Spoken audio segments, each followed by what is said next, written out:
皆さん、こんにちは。あかねです。今日は、みずきさんに名古屋について教えてもらいたいと思います。みずきさん、今日はよろしくお願いします。よろしくお願いします。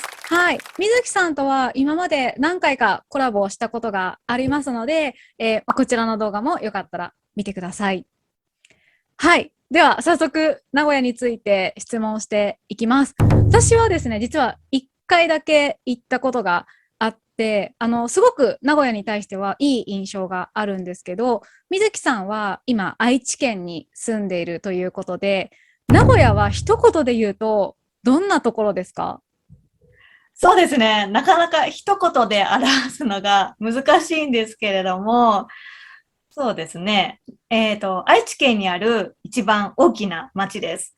そして、三大都市、日本三大都市の一つです。東京、大阪の次に大きな町ですね。それから、そうですね。だいたい位置的には日本の真ん中に位置しているので、どこに遊びに行くにしても便利な街です。例えば東京や大阪も新幹線を使えば、すぐに着きますし、あとは、そうですね。空港が2つあって、国内線の空港と国際線の空港2つあるので、海外旅行に行くのにもとても便利だと思います。そうですよね。本当に交通はかなり便利ですよね。はい、そうそうそうですね。はい。ありがとうございます。ではですね、結構私のチャンネルを見てる方は、名古屋という地名を知ってる方も多くて、行ったことがあるっていう人もいらっしゃるんですけど、水木さん、有名な観光地を教えてください。はい。名古屋の観光地というと、やっぱり名古屋城かなと思います。名古屋城って皆さん知ってるかな？日本ではとても有名な武将、徳川家康という人が建てた城です。日本の城に興味がある人はぜひ行ってほしいですね。確かに日本にはいろいろなところに城がありますが、名古屋の城はとても有名ですよね。はい。とても大きくてかっこいいです。それから私がおすすめしたいのは、名古屋には名古屋おもてなし武将隊というパフォーマンスグループがいまして、で、そのグループのメンバーは、また日本でとても有名な武将たち、徳川家康、織田信長、豊臣秀吉っていう日本人なら誰もが知っているような武将たちが、刀を使ってこう戦うパフォーマンスとか、あとダンスとか劇とか、太鼓叩いたりとか、そういうパフォーマンスをするのがだいたい週末にやっていますね。それがとても見応えがあって面白いので、ぜひ見てほしいです。それは名古屋城で行われているんですか？はい、そうです。わかりました。じゃあ、歴史が好きな人にはぴったりの観光地ですね。はい、そうだと思います。ありがとうございます。ではですね、今度は名古屋の有名な食べ物を教えてください。名古屋飯ですね。名古屋飯はたくさんあるんです。例えば、ひつまぶしとか、味噌煮込みうどんとか、味噌カツとか、小倉トーストとか、たくさんあるんですけども、私が一番好きなのは味噌カツです。はい。食べたそうです。ことありますか？あります。すごく最初は、味が濃いなって思ったんですけど、でもそれが癖になるっていうか、また食べたいと思うような味ですよね。そうなんです。名古屋飯はもう全体的に濃くて、味噌命みたいな感じなんですけど、名古屋の人は味噌大好きなので、味噌をたくさん使って味が濃いです。でも美味しいですよ。じゃあ、水木さんの家にも必ず味噌がありますか？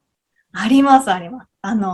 有名な味噌だれ、つけて味噌、かけて味噌って知ってますか？そういう、なんていうかな、ソースの名前なんですけども、名古屋というか愛知県のスーパーではどこでも買うことができます。つけて味噌、かけて味噌。この味噌だれを使えば、何でも美味しくなります。うーん。例えば、ご飯にかけても美味しいし、お豆腐にかけても美味しいし、とんかつにかけても美味しいし、何でも合うので、ぜひ試してほしいです。もうなんか液体になってるソースのようなものですよね。そうです。ソースですね。味噌汁用の味噌とはまた別物です。はい。ありがとうございます。名古屋のスーパー行ったら皆さんぜひ見てみてください。結構、その地域のスーパーで売っているものって違うことがありますよね。そうですね。この味噌だれも多分愛知県でしか売ってないんじゃないかな。東京で見たことはありますか？あんまり注意して見たことがないですけど、もしかしたらこう取り扱ってるところもあるかもしれないですけど、私は見たことないかな。どうしてもこう普通の味噌しかいつも買わないので、あんまり見たことないですね。そうですよね。まあ、使わなければあんまり注意して見ないですよね。そうですよね。ただ私が名古屋に行く前に結構衝撃的だったのは、小倉トーストですね。なんかパンの上に乗せるっていうのは、最初結構びっくりしました。そうですか。私はもう結構見慣れてるので、何も疑問には思わないんですけど、そうですね。県外の人はパンの上に小倉あん乗せて、バターも乗せて、ね、ちょっと衝撃を覚えるみたいですね。そうですよね。あと、なんか私がこう、名古屋といえば、名古屋のイメージといえば、カフェとか喫茶店が本当に多いですよね。確かに多いですね。モーニングとかね、有名ですね。名古屋のも。はい。うん、多分、まあ、日本でチェーン店で有名な名古屋のコーヒー店、まあ、喫茶店って言った方がいいのかな、カフェって言った方がいいのかな、は、今ド忘れしちゃった。なんだっけ。コメダですそか？うそうそうそう、米だ、米だ。コメダですね。あれは名古屋発祥ですよね。そうなんですよ。名古屋発祥の、喫茶店、カうフェん。ね。私、おすすめのメニュー言ってもいいですか？あ、ぜひ。コーヒーの中に小豆が入ったものがあるんですけど、名前が小豆小町だったかな多分。小豆小町っていうコーヒーがあるんですけど、それがとても美味しいので、ぜひ、飲んでみてください。おすすめ。ありがとうございます。私、時々、モーニングを食べに行きますけど、すごくお得ですよね。コーヒーを頼むと、朝何時までだったかな？ 11 時までかな？トーストが無料でついてきますよね。そうですね。そううそう。それがお得ん。ですよね。いいですよね。はい。ありがとうございます。では次なんですけど、まあ、愛知県ってすごく広い場所だと思うんですけど、名古屋以外に愛知県で有名な観光地があったら教えてください。はい。私のおすすめは、犬山市の犬山城、犬山城下町ですね。はい。ここには、まあ、犬山城、お城と城下町があるんですね。で、城下町には、まあ、いわゆるインスタ映えするような、可愛いデザート、可愛い和菓子がたくさんあります。で、あと、着物をレンタルして、城下町を散策することもできるので、とても楽しいと思います。そうなんですね。その和菓子っていうのはなんかカフェみたいなのが多いということですか？そうですね。カフェもありますし、あとは食べ歩きですね。あ買ってあ、食べながら歩いてという感じです。いいですね。そこに行くには、名古屋からどうやって行けばいいですか？電車で30分ぐらいで行くことができます。名古屋に泊まって犬山に電車で行くこともできますね。はい、もちろんそうです。そうなんですね。ちょっと私は行ったことがなかったですね。今度名古屋に行くことがあったら行ってみたいです。はい。犬山は、ここ数年ですごく、有名というか、すごく人気が出た、観光地です。はい。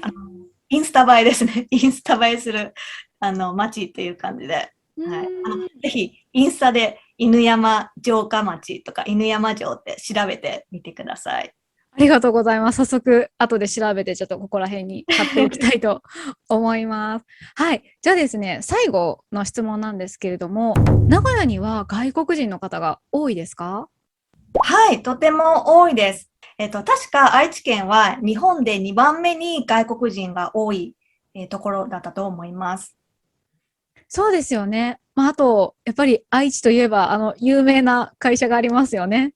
そうですね。まあ、愛知県は製造業が、とても盛んな場所でして、愛知県豊田市というところには車のトヨタの本社がありますから、やっぱり特徴としては、工場で働く外国人の方が多いかなと思います。そうなんですね。例えばなんですけど、名古屋ってどうなんだろう。日本語学校とかも結構あるんですかね。はい、多いですね。たくさんあります。そうなんですね。東京も日本語学校が多くて、留学生も多いので、結構コンビニの店員さんとか外国人の方が多いんですけど、名古屋も同じような感じですか？はい、同じですね。コンビニの店員さんはほとんど外国人の方じゃないかなと思うぐらい、日本人のスタッフは見ないですね。じゃあ結構多いですね。というか、もうかなり多いですね。はい、多いです。うそうん、なんですね。そっかそっか。じゃあ外国人の方にとっても住みやすいのかもしれないですね。そうですね。ですね、そうそう、外国人の方が多いので、例えば日本語を教えるボランティア団体も充実していますし、あとは外国人の方の生活をサポートするような仕組みも充実していると思います。ちなみに、ミテスさんがこう名古屋に行った時に、まあ、よく見かける外国人の方ってどこの国ですか？そうですね。ベトナム人の方とか、ネパール人の方とか、かな。そうなんですね。わかりました。ありがとうございます。今日は水木さんに名古屋についていろいろ教えていただきました。水木さんも YouTube で動画を投稿しているので、水木さんのチャンネルもぜひご覧ください。はい。じゃあ、今日はここまでです。水木さん、ありがとうございました。ありがとうございました。はい。また会いましょう。バイバーイ。バイバイ。